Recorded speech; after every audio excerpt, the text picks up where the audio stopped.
we go. Hi guys, thank you so much for being patient. My name is Melissa McCue-McGrath. I'm going to be your instructor for the next 6 weeks. Some of those weeks will be in your home or online. What my assistant Nick, who's recording today, and I are going to be doing for you is we're going to be recording short exercises for you. Hopefully up to 6 weeks worth. We'll be recording a bunch today and we'll be doing more next week. And our goal is to have enough for the 6-week class in the event this COVID-19 thing continues into the future, beyond the predicted 2 to 3 weeks of catastrophe. Our hope also is that if one of you do end up sick or quarantined, that you will still have stuff that you guys can work on at your leisure. Even if it's week 5 of this class, you can go back and do the week 2 or 3 things wherever you guys are at. So we're going to do our best to make sense of this whole thing.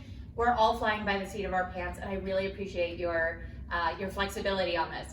Before we get started, if you did not take the orientation, we're gonna go over just a couple of little things that you would have learned either in orientation or on week 1 that are a little more philosophical and a little more technical without a dog.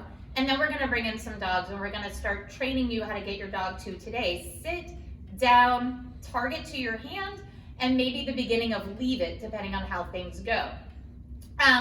So what is mark reward training? Mark reward training, in a sense, is if your dog does a thing you like, we mark it, and we can mark that with either a verbal marker, yes, or a click.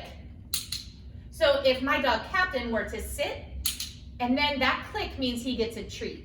If you don't have a clicker, we're not a clicker-based club or training facility, but we can use a verbal mark as well, which is what we tend to use in the classroom. But if you do choose to use a clicker, totally fine. It's the same umbrella theory. So if Captain sits, yes, and then I give him a treat.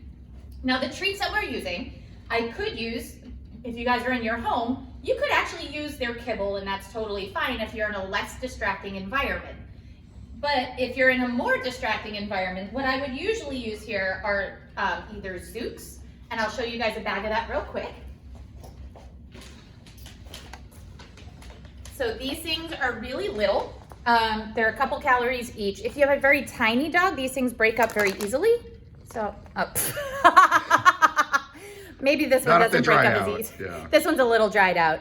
But if you're having difficulty with that, you can also use a cheese stick as well, which I tend to prefer for dogs that just need like rapid succession rewarding. You can use super tiny pieces. They don't even have to be as big as that Zook. You can use like even a quarter of that for one reward. So we're not giving your dog a whole cheese stick or a big cookie for everything they're doing. Very tiny bites, they will work for it.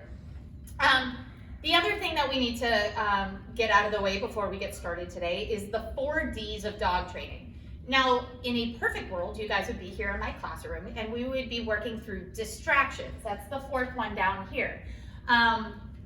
As your dog is doing a sit, they're also distracted by me or Nick or my other assistant Melissa walking around through space, people walking in and out of the door asking about classes, the sounds of the heater turning on. Sometimes you'll hear some questionably interesting music in the back from a boxing gym right behind us. You've got other dogs, other families here, so it can be really distracting. And that's what you're usually working on when you're in a class.